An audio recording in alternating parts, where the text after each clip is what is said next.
Մենք հեռախոսով խոսել ենք վերջի անգամ առավոտյան ժամը 11-ին, իսկ 1:15 պատերազմը սկսվեց, այսինքն մի քանի ժամ առաջ։ Որ ուղղությամբ էր։ Իրան գտնվում էին, իմ հարազատները գտնվում էին Սզնեվ Կանժենգյուղ այդ հատվածում։ Տեսեք, այստեղ ծնողներից շատերը ունեն տեսանյութեր, ինչպես են գերեվարել, հա, իրենց տղաներին, ամուսիններին։ Դուք ունեք որևէ տեսանյութ։ Մենք տեսանյութ չունենք, բայց այնտեղ որտեղ իրենք եղել են, այդ տարածքից սաղ տղաները, ովքեր դուրս են եկել ողջ-առողջ, նրանք ասել են, որ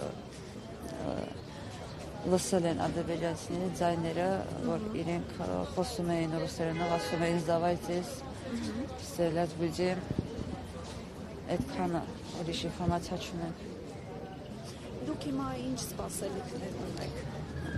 Հայաստանի իշխանություններից։ Եվ այդ փակ հանդիպումներին ձեզ որևէ բան ասում են, որ հետաքրքրվում են կամ որևէ տեղեկատվություն։ Սպասելիքները եւ հույսը մենակ Հայաստանի իշխանություններն են, այսինքն մենք չկա տենց կարոս, որ կարանք հույս դնենք, այսինքն մեր սաղ սպասելիքները իրանք են։ Մենք խնդրում ենք, չգիտեմ, որ իրանք զբաղվեն տղաների հարցով, իրենց ճակատագրերը պարզեն։ Իսկ փակ հանդիպումներին որևէ բան ձեզ ասում են դրական։ Հատուկ ոչ մի բան։ Ինչ են ասում։ Զբաղվում են այդ հարցերով, Միայն զբաղվում են, հա,